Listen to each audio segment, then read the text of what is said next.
Ele permanece fiel. Não pode negar-se a si mesmo. Eu vos saúdo com a graça e a paz do Senhor Jesus. Podem sentar, por gentileza. 1 Samuel capítulo 17, versículo 50 diz assim: assim Davi prevaleceu contra o filisteu com uma funda e com uma pedra, e feriu o filisteu e o matou, sem que Davi tivesse uma espada na sua mão. Assim, Davi prevaleceu contra o filisteu com uma funda e com uma pedra, e feriu o filisteu e o matou, sem que Davi tivesse uma espada na sua mão. Quem pode dizer amém? Amém.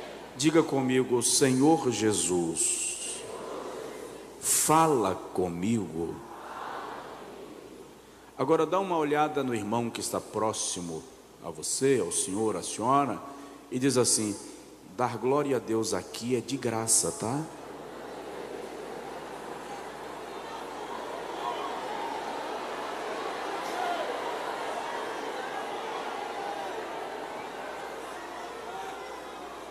Deus é digno do mais perfeito louvor.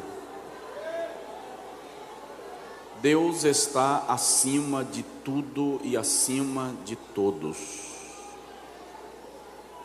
Deus é Deus no céu e é Deus na terra, é Deus no monte e é Deus no vale. Deus é Deus se nós estivermos sadios, saudáveis ou se estivermos doentes. Deus é Deus. O que eu gostaria de falar nessa noite, e prometo que não vou me estender muito, é sobre os segredos das vitórias de Davi. Os segredos das vitórias de Davi.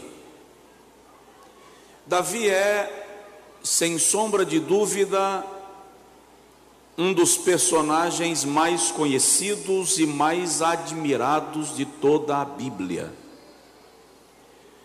Toda criança, em algum momento da escola bíblica dominical, deseja ser Davi ou ser como Davi. A trajetória deste homem de Deus, rei de Israel, salmista, adorador, homem segundo o coração de Deus, está revelada em alguns textos da Bíblia Sagrada, é claramente salmodiada nos salmos que ele escreveu e que muitas vezes são temas devocionais para os nossos cultos e para as nossas reuniões. Davi é mencionado em outros livros da Bíblia Sagrada e, sem sombra de dúvida, um dos personagens históricos mais pesquisados, mais estudados pela arqueologia, pela história, visto a maneira como o Senhor o abençoava, a maneira como o Senhor o usava, e a forma temente e adoradora com a qual ele servia a Deus.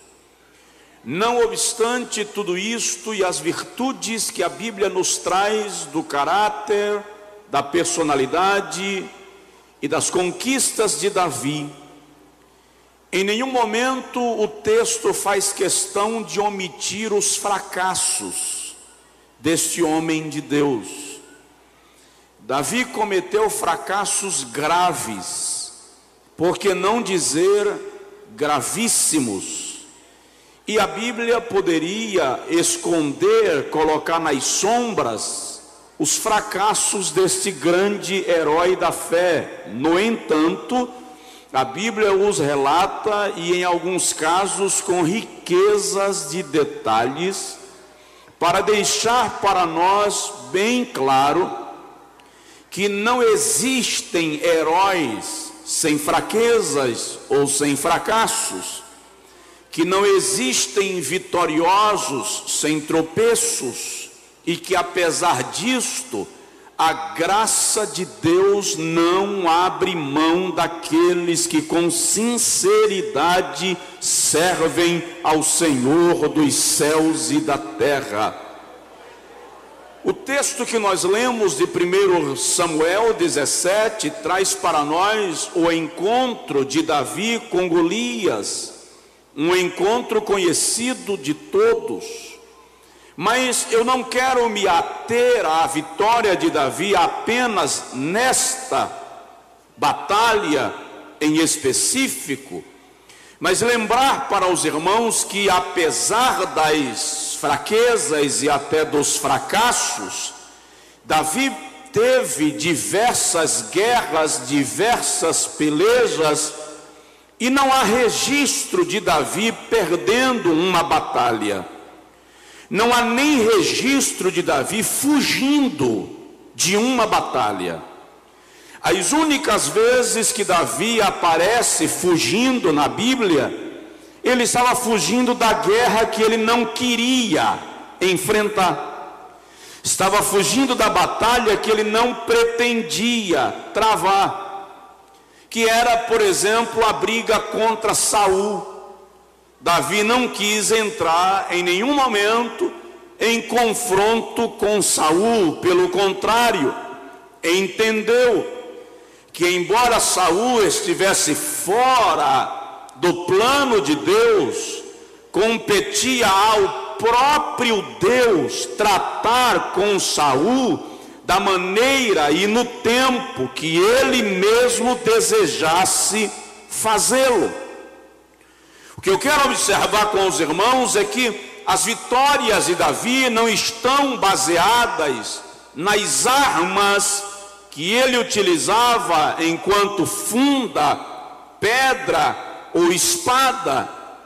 Havia em Davi uma postura interior que conquistava a simpatia de Deus.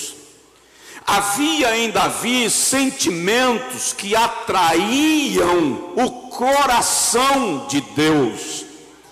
E por causa destas posturas e desses sentimentos, Davi viveu em todo o tempo sob a bênção de Deus. E os segredos das suas vitórias estão intrinsecamente relacionados a esta relação que ele tinha com Deus enquanto salmista, enquanto pastor de ovelhas, enquanto rei, mas sempre temente ao Senhor. Note que o texto diz que ele prevaleceu contra o filisteu e o feriu e o matou com uma funda e com uma pedra, sem ter uma espada na sua mão. Se nós, em Alagoas, na Bahia, no Brasil, em qualquer lugar do mundo, tivermos para com Deus a postura que Davi teve, todas as nossas batalhas serão vencidas, e nós sairemos mais do que vencedores no nome do Senhor. O primeiro segredo da vitória de Davi era: o seu coração pertencia a Deus. Davi não era crente nominal. Davi não era adorador superficial. O seu coração havia sido tomado de paixão, de amor por Deus.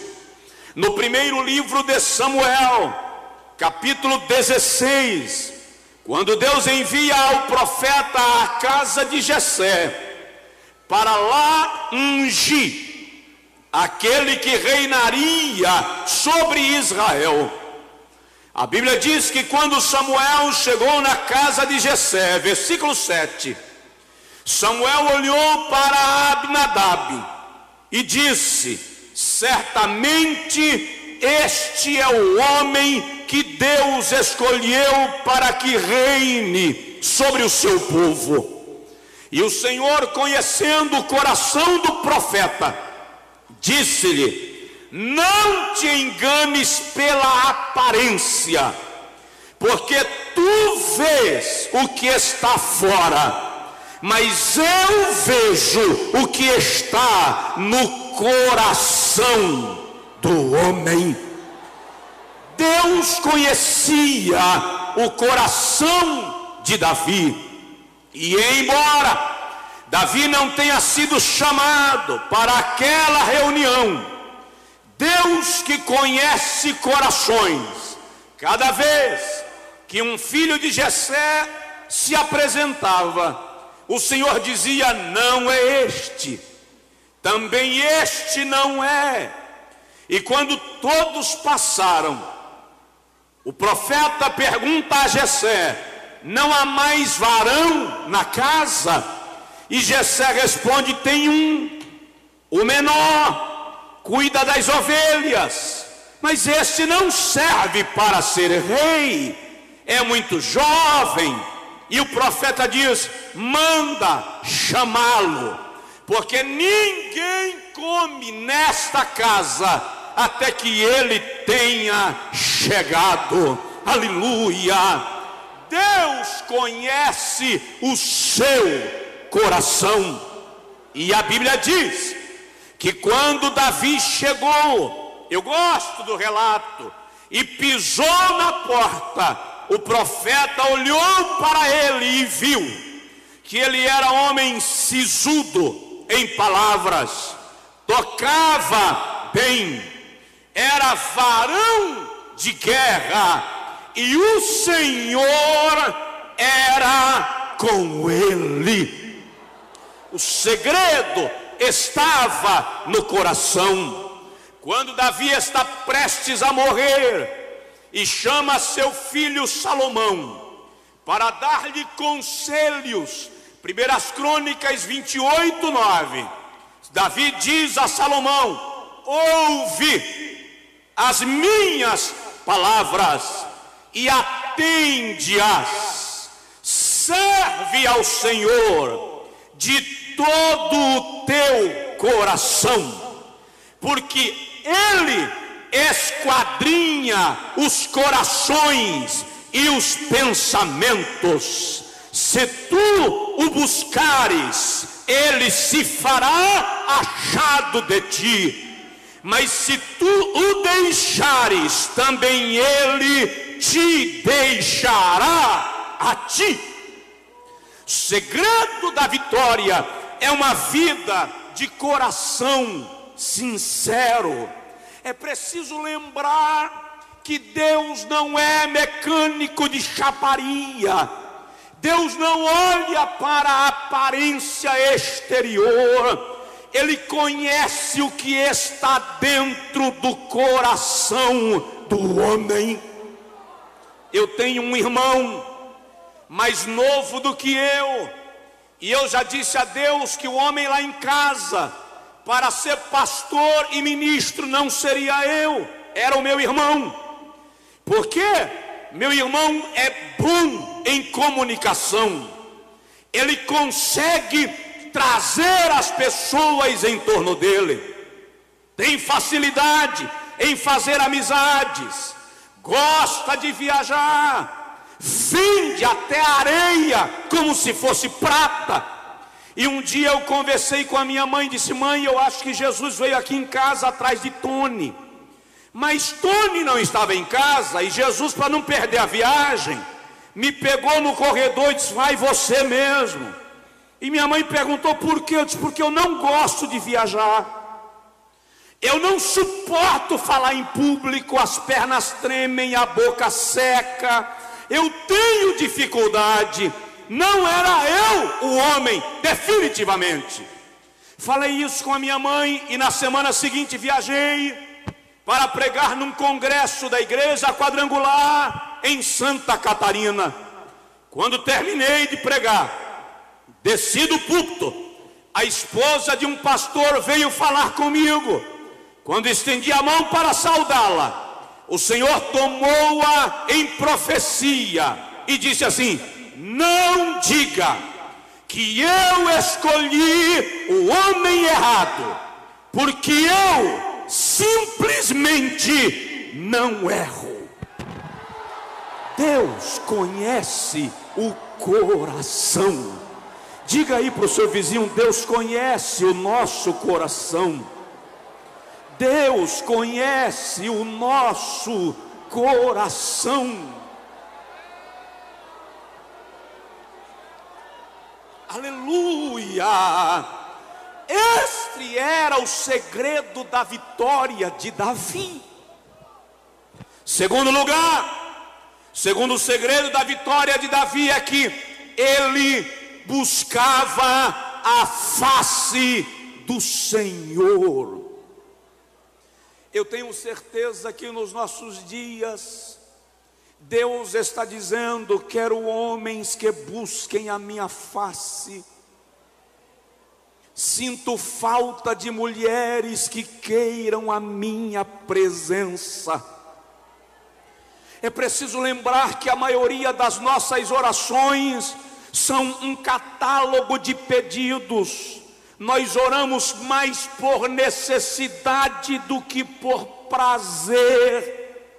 Oramos porque precisamos de uma bênção. Oramos porque vou pregar hoje à noite, preciso que Deus me use. Mas presta atenção numa coisa: eu tenho o número do celular, o número pessoal do pastor José Antônio dos Santos, e eu telefono para ele e peço 5.000 reais emprestados, e ele empresta, e eu pago, tá? Porque eu pago as minhas dívidas. Só que daqui a 3 meses eu vou ligar de novo para o pastor José Antônio para pedir 3.000 emprestados, e ele me empresta e eu pago.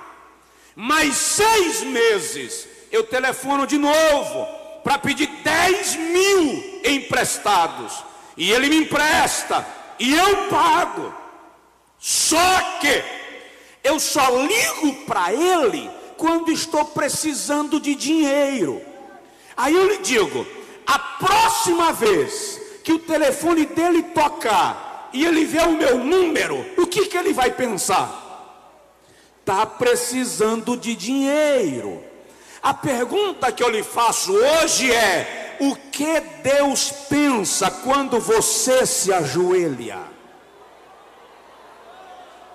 O que Deus pensa quando você resolve fazer um jejum? Mas que tal telefonar para dizer: pastor, estou passando em Maceió e gostaria de almoçar com o senhor. Telefone e dizer: pastor, estava orando esta noite, orei pela sua pessoa. Que tal telefonar só para dizer: liguei para dizer que lhe amo, que lhe respeito. Deus está querendo homens que busquem a sua presença, não pela bênção, mas pelo prazer da sua companhia. Davi, no silêncio das campinas, dedilhava a sua harpa e salmodiava ao Senhor. 1 Crônicas 28:9, ele diz: buscai a face do Senhor continuamente. Salmo 32, o salmista diz: quando teu coração me disse a mim, buscai a minha face, o meu coração te disse a ti, a tua face, Senhor, buscarei. Quem ora vive diferente, quem ora prega diferente, Quem ora enfrenta problemas de maneira diferente. Quem ora sai da crise diferente. Dá um toque de leve no seu vizinho e diz para ele: Deus está lhe esperando no quarto da oração. Deus está lhe esperando no quarto da oração. Sabe uma coisa que Deus tem me feito entender, pastores, irmãos, irmãs, é que tem coisas que Deus quer falar comigo que Ele não vai usar ninguém. Tem coisas que Deus quer me dizer que Ele não vai levantar profeta, Ele não vai usar pregador, Ele quer falar comigo pessoalmente. Tem coisas que Deus quer lhe dizer que não espere revelação, Ele quer falar contigo. Então sai de cena, diminui a corrida, vai para o quarto, vai para a roça, vai para o mato, acha um lugar e para, a fim de ouvir Deus falar contigo. Busca a face do Senhor continuamente, aleluia. Terceiro lugar, vou caminhando para concluir. Segredo da vitória de Davi é que ele não confiava em si mesmo. Outro dia eu ouvi um camarada dizendo assim: eu tenho 5 graduações e alguns mestrados, vou perder tempo tirando dias de oração para resolver problema de igreja. Eu não ouvi dizer, eu o ouvi falando. Só que é preciso lembrar que as coisas espirituais não se aprendem no banco da universidade. As coisas espirituais não se aprendem na cadeira do seminário. As coisas espirituais se aprendem na presença de Deus, que a todos dá liberalmente. Dá um toque no seu vizinho e diz para ele: não confia em você mesmo. Não confia em você mesmo. A Bíblia diz: maldito o homem que confia no homem e que faz da sua força o seu braço. O salmista diz no Salmo 33, versículo 15 a 19: eis que o rei não se salva pela força do seu exército, nem o valente com a sua própria força. A vitória ou a salvação do homem não está na espada ou na lança, nem na força do seu braço, mas o Senhor livra o justo da cova e a sua alma da perdição.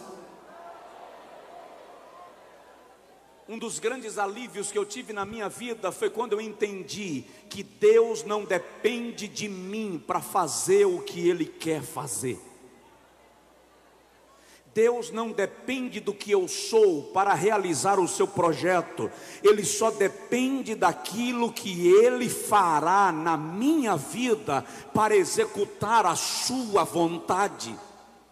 Eu lembro agora de uma oração de um pastor judeu naturalizado norte-americano, Morris Cerullo.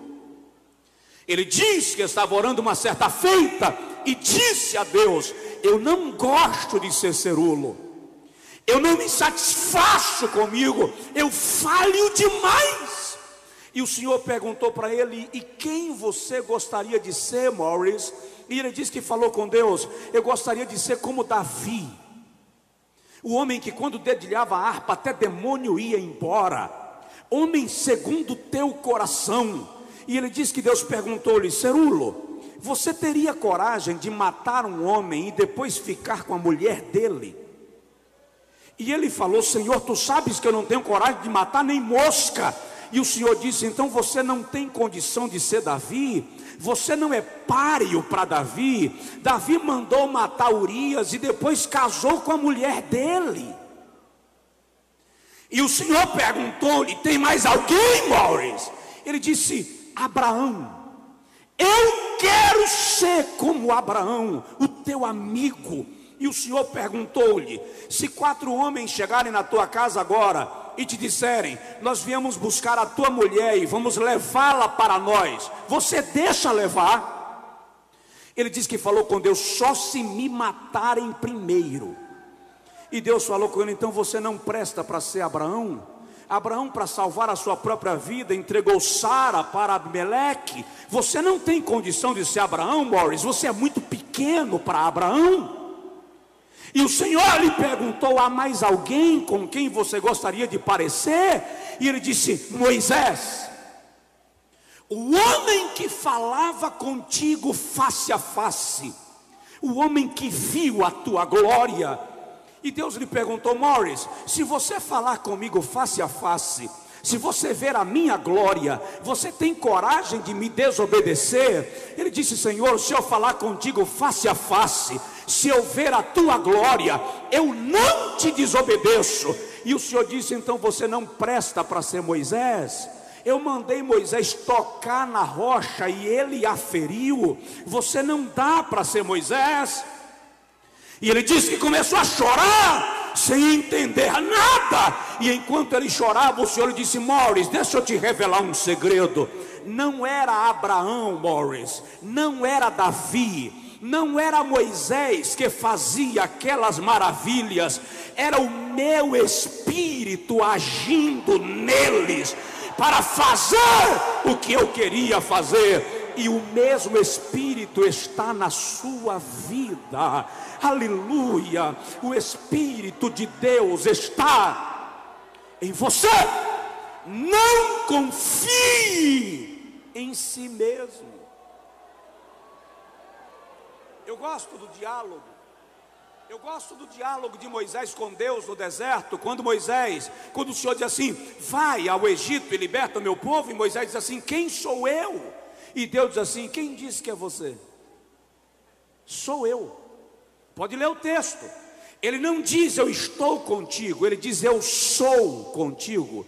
Com isso Deus estava dizendo: não é você quem vai fazer, quem faz sou eu. Você é só a pessoa que eu vou usar para fazer.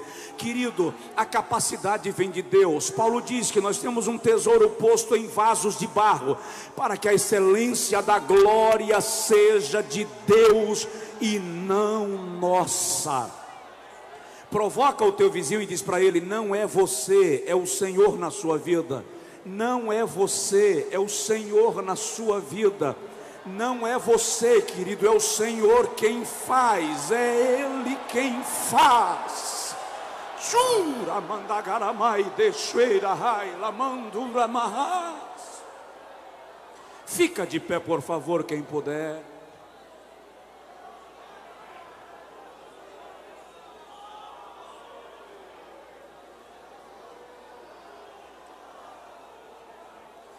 Deixa eu falar só duas coisinhas para concluir. Penúltimo, Davi vencia, porque Davi zelava pela reputação de Deus. Davi se preocupava mais com o nome de Deus do que com o seu próprio nome. Sabe qual é o nosso problema?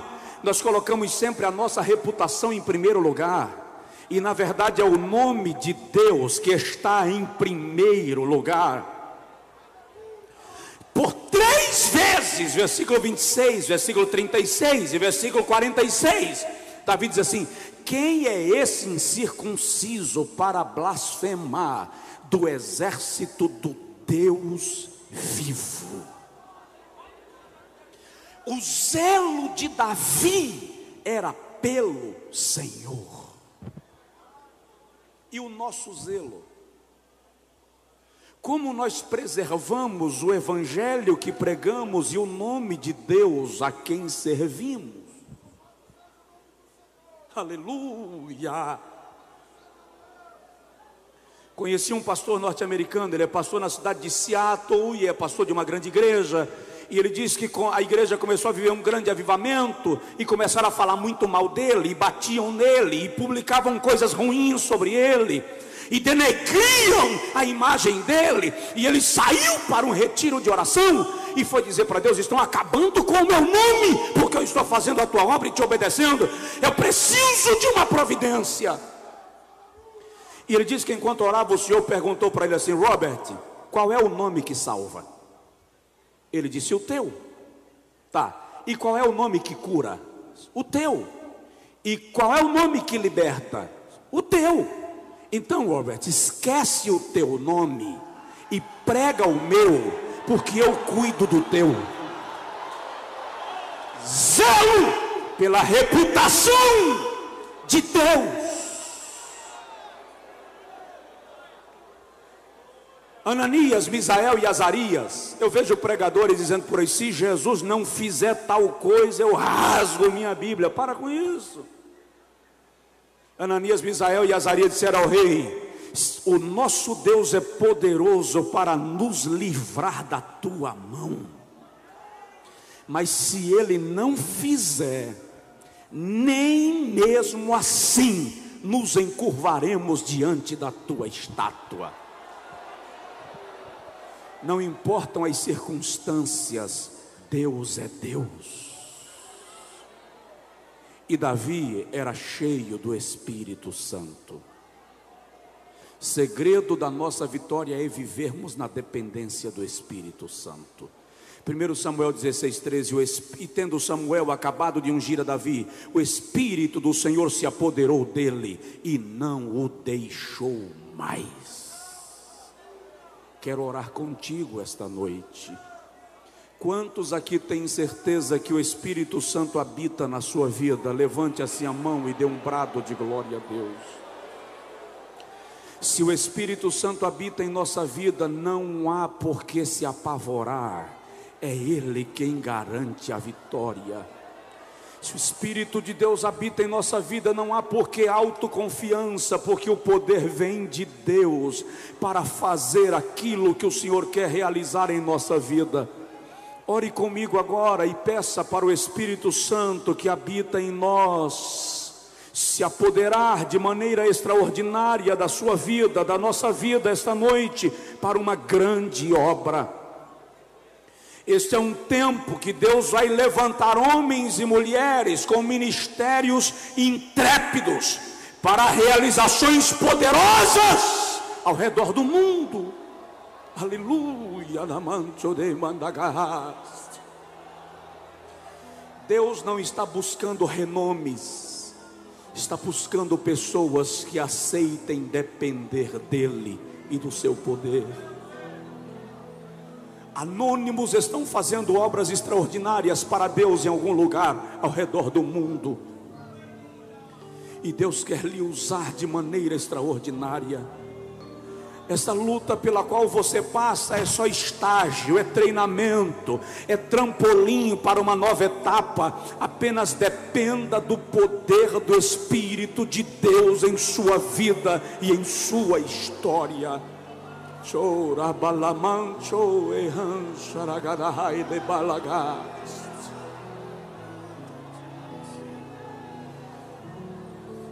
Estava orando semana passada para ministrar, e no sábado passado, enquanto eu orava, o Senhor me disse assim: eu estou buscando homens que aceitem depender de mim. Somos muito autoconfiantes. Desculpa a expressão que eu vou usar, ela é bem sertaneja, não me ignore. A gente fica besta com muito pouca coisa. Mas Deus está querendo que quanto mais Ele nos use, mais nós mergulhemos na sua presença. Deus, em nome de Jesus, Tua palavra foi dita, Tua palavra foi proferida.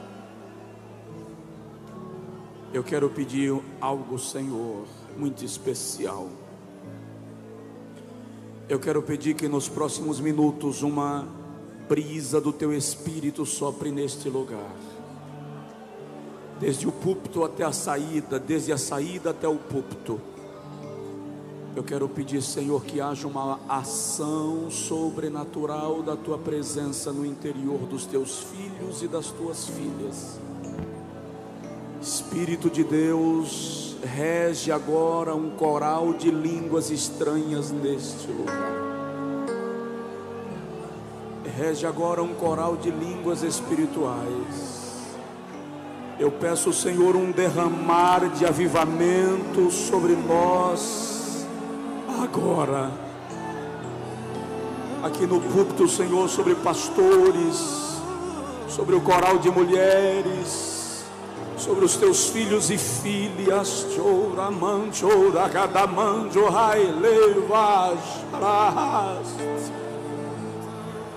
Traz o fortalecimento espiritual agora. Lá atrás, Jesus, lá atrás, diante dos telões, além da arquibancada.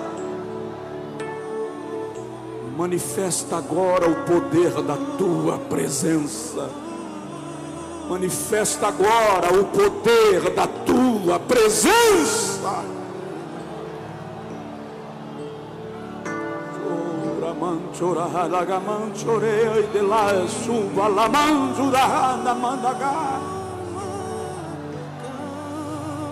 Oh, aleluia, queridos. Lá em Números 24, a Bíblia diz que 70 anciãos foram ao redor da tenda, e o Senhor tirou de Moisés o espírito e os contagiou. 2 não foram, mas o espírito os encheu no arraial.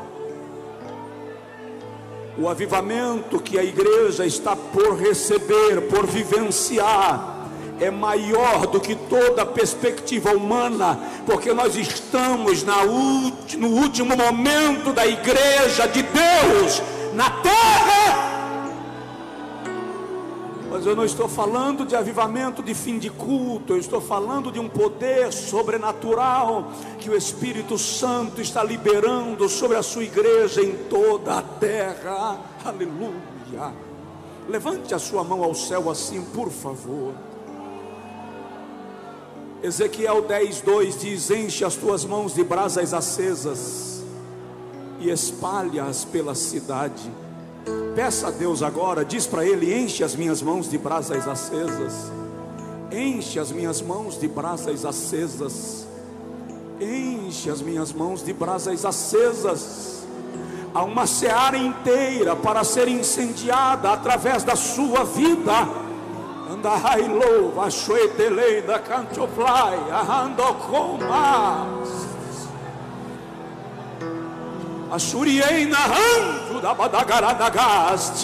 Agora, se não for pedir demais, se você sente a vontade, estenda as suas mãos de brasas acesas sobre a pessoa do seu lado. Profetize em nome de Jesus acerca da sua cidade, acerca da igreja onde você congrega. Receba o toque do poder de Deus na sua vida esta noite.